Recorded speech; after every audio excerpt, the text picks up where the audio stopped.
अथ 12 सर्गः। सताम् परिषदम् कृत्स्नाम् समीक्ष्य समितिञ्जयः प्रचोदयामास तदा प्रहस्तम् वाहिनीपतिम्। सेनापते यथा ते स्युः कृतविद्याश्चतुर्विधाः योधा नगररक्षायाम् तथा व्यादेष्टुमर्हसि। सप्रहस्तः प्रणीतात्मा चिकीर्षन् राजशासनम् विनिक्षिपद्बलम् सर्वम् बहिरन्तश्च मन्दिरे। ततो विनिक्षिप्य बलम् सर्वम् नगरगुप्तये प्रहस्तः प्रमुखे राज्ञो निशसाद जगाद च। विहितम् बहिरन्तश्च बलम् बलवतस्तव कुरुष्व विमनाः क्षिप्रम् यदभिप्रेतमस्ति ते। प्रहस्तस्य वचः श्रुत्वा राजा राज्यहितैषिणः सुखेप्सुः सुहृदाम् मध्ये व्याजहार स रावणः। प्रिया प्रिये सुखे दुःखे लाभालाभे हिताहिते धर्मकामार्थकृच्छ्रेषु यूयमर्हथ वेदितुम्। सर्वकृत्यानि युष्माभिः समारब्धानि सर्वदा मन्त्रकर्मणि युक्तानि न जातु विफलानि मे।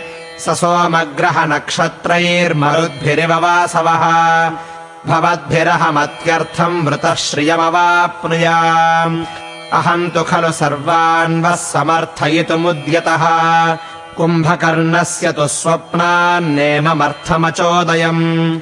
अयम् हि सुप्तः षण्मासान् कुम्भकर्णो महाबलः सर्वशस्त्रभृताम् मुख्यः स इदानीम् समुत्थितः।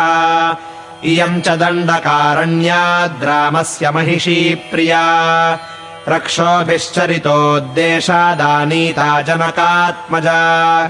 सा मेन शय्यामारोढुमिच्छत्यलसगामिनी त्रिषु लोकेषु चान्या मेन सीता सदृशी तथा। तनुमध्या पृथुश्रोणी शरदिन्दुनिभानना हेमबिम्बनिभा सौम्या मायेव मय निर्मिता। सुलोहिततलौ श्लक्ष्णौ चरणौ सुप्रतिष्ठितौ दृष्ट्वा ताम्रनखौ तस्या दीप्यते मे शरीरजः। हुताग्नेरर्च्य सङ्काशा मेनाम् सौरीमिव प्रभाम् उन्नसम् विमलम् वल्गुवदनम् चारुलोचनम्।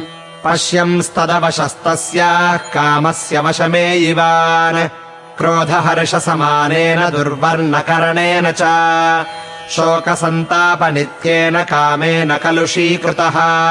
सा तु संवत्सरम् कालम् मामयाचत भामिनी प्रतीक्षमाणा भर्तारम् राममायतलोचना।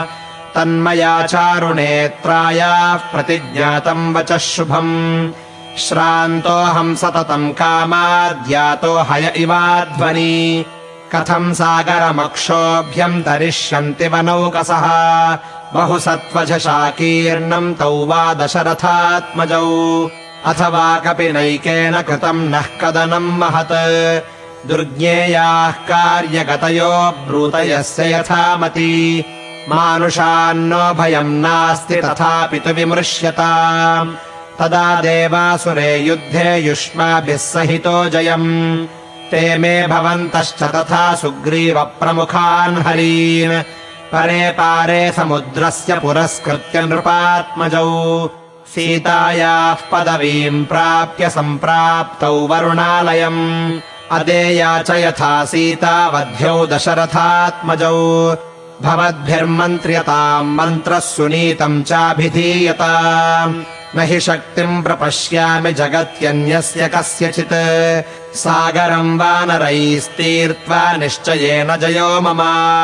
तस्य कामपरीतस्य निशम्य परिदेवितम् कुम्भकर्णः प्रचुक्रोधवचनम् चेदमब्रवीत्। यदा तु रामस्य स लक्ष्मणस्य प्रसह्य सीता खलु सा इहाहृता सकृत्समीक्ष्यैव सुनिश्चितम् तदा भजेत चित्तम् यमुनेव यामुनम्।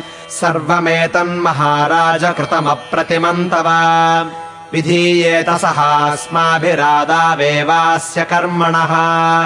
न्यायेन राजकार्याणि यः करोति दशानना न स सन्तप्यते पश्चान्निश्चितार्थमतिर्नृपः। अनुपायेन कर्माणि विपरीतानि यानि च क्रियमाणानि दृश्यन्ति हवींश्य प्रयतेष्विव यः पश्चात् पूर्वकार्याणि कर्माण्यभिचिकीर्षति पूर्वम् चापरकार्याणि स न वेदनयानयौ चपलस्य तु कृत्येषु प्रसमीक्ष्याधिकम् बलम् छिद्रमन्ये प्रपद्यन्ते क्रौञ्चस्य खमिव द्विजाः त्वयेदम् महदारब्धम् कार्यमप्रतिचिन्तितम् दिष्ट्या त्वान्नावधीद्रामो विषमिश्रमिवामिषम् तस्मात् त्वया समारब्धम् कर्म ह्यप्रतिमम् परैः अहम् समीकरिष्यामि हत्वा शत्रूंस्तवानघा अहमुत्सादयिष्यामि शत्रूंस्तव निशाचरा यदि शक्रविवस्वन्तौ यदि पावकमारुतौ तावहम् योधयिष्यामि कुबेरवरुणावपि